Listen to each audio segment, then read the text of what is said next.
श्री स्वामी समर्थ. तुम्हाला कधी वाटलं आहे का, एका थोड्या अन्नाने संपूर्ण गावाचे तोंड तृप्त होऊ शकते? आणि त्यासाठी जादूची गरज नाही, तर फक्त श्रद्धा, भक्ती आणि माऊलींची म्हणजे समर्थांची कृपा पुरेशी आहे.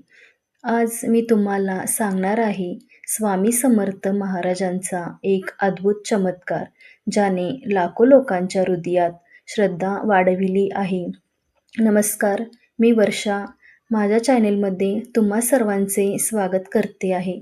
चला तर मग एक सुंदर कथेला आपण सुरुवात करूया. कथेचं नाव आहे स्वामी समर्थांची अन्नवाडीची कथा.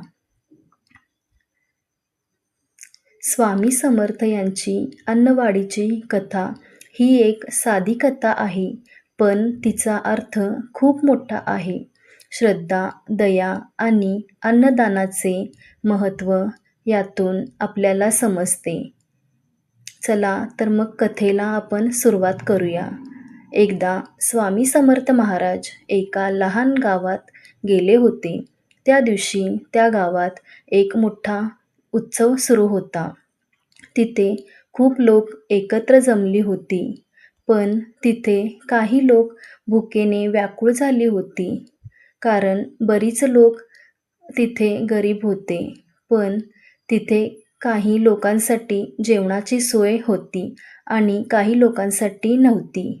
म्हणून गावातील लोकांनी स्वामींच्या चरणी येऊन स्वामींना विचारले, महाराज, स्वामी महाराज, सगळ्यांना जेवण मिळणार आहे का?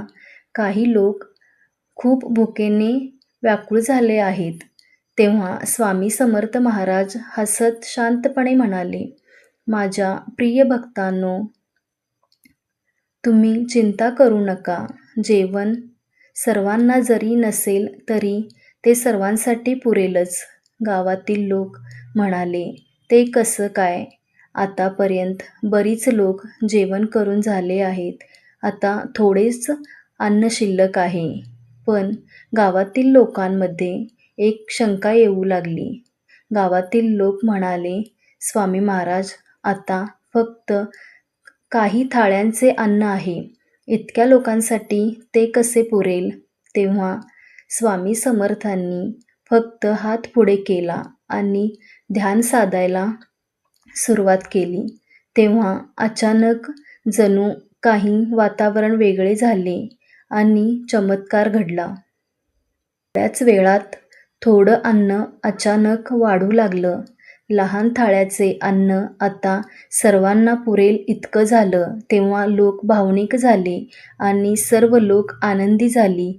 मग ती आनंदाने नाचू लागली आणि मग लहान मुले आनंदाने खेळ खेळू लागली. वृद्ध लोक आनंदाने भरलेले डोळे पुसू लागले आणि गरीब गरजू लोक आनंदाने जेवण जेवू लागले. तेव्हा स्वामी समर्थ म्हणाले, भक्तांनो, अन्न हे फक्त शरीरासाठी नाही, श्रद्धा आणि प्रेमासाठी आहे. जे प्रेमाने दिले आहे ते कधी संपत नाही. गावातील प्रत्येक लोकांच्या मनात स्वामींच्या प्रती दृढ विश्वास आणि श्रद्धा वाढली.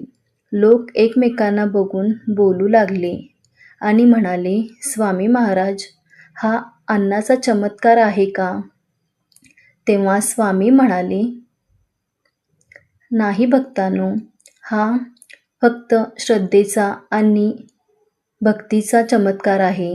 जेव्हा मन खरे आणि हृदय पवित्र असते, तेव्हा देव स्वतः मार्ग शोधतो. या कथेतून आपल्याला एक शिकवण किंवा संदेश मिळतो, श्रद्धा आणि समर्पण. जेव्हा आपल्याला विश्वास आहे तेव्हा चमत्कार आपोआप घडतो. शेअरिंग आणि दया, थोडं दिलं तरी ते अनेकांपर्यंत पोहोचू शकतं. भक्तासाठी सदैव सोबत, संकटात, भुकेलेल्यावर किंवा अडचणीत महाराजांची कृपा कधीच कमी होत नाही. ही कथा केवळ अन्नवाढीची नाही, हे आपल्या जीवनातील छोट्या पण महत्त्वाच्या गोष्टी शिकवते. जसे श्रद्धा, भक्ती, प्रेम आणि साधेपण. या 4 गोष्टींचा जादू असा आहे, की लहान कामही मोठे चमत्कार घडवू शकतो. आपण सर्वजण आजपासून या श्रद्धेचा अनुभव घेऊया आणि स्वतःच्या जीवनातही स्वामींच्या कृपेचा आनंद आणूया. ही मनाला भावणारी स्वामी समर्थांची एक अत्यंत सुंदर अशी कथा तुम्हा सर्वांना कशी वाटली ते मला नक्की सांगा आणि अशा कथा पाहायला आवडत असतील तर माझ्या चॅनेलला लाईक, शेअर आणि सबस्क्राईब करा.